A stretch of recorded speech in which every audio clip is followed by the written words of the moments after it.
కర్నూలు నగరవనం చెరువులో ముగ్గురు మహిళల మృతదేహాలు బయటపడటం కలకలం రేపింది. తొలుత ఇద్దరి మృతదేహాలు గుర్తించిన స్థానికులు పోలీసులకు సమాచారం ఇచ్చారు. వెంటనే రంగంలోకి దిగిన పోలీసుల మహిళలు మృతదేహాలను బయటకు తీసి చుట్టుపక్కల ఊర్లలో విచారించారు. అయితే మృతదేహాలను ఎవరూ గుర్తుపట్టలేదు. గుర్తు తెలియని మహిళలుగా కేసు నమోదు చేసిన పోలీసులు శవ పరీక్ష కోసం మృతదేహాలను ఆసుపత్రికి తరలించారు. మరికొద్దిసేపటికే చెరువు పక్కన ఒడ్డుపై మరో మహిళ మృతదేహం ఉన్నట్లు సమాచారం రావడంతో Kurnool range DIG Vijayarao, SP Krishnakanth Nagaravanam చెరువు ప్రాంతానికి వచ్చి విచారణ చేపట్టారు.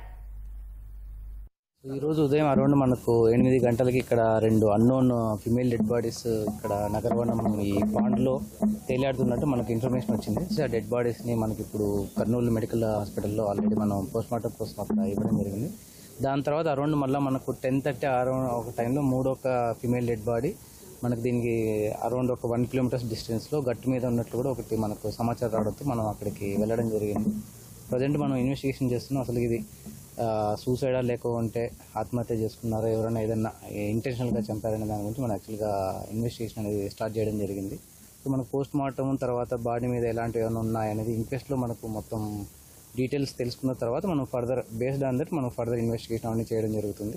ముగ్గురు మహిళలు మృతదేహాలు దొరికాయి కాబట్టి గ్రావిటీ ఆఫ్ ద ఇన్సిడెంట్ని మేము అర్థం చేసుకుని ఎస్పీ గారు మేము కూడా ఇక్కడ రావడం జరిగింది. ఇప్పటి వరకు కూడా ఈ మహిళలు పలానా గ్రామానికి సంబంధించిన వాళ్ళని ఎట్లాంటి సమాచారం కానీ మిస్సింగ్ కేసెస్ కానీ ఏవి కూడా దానికి కంపారిజన్ కాలేదు. అది కూడా వెరిఫై చేస్తున్నాము.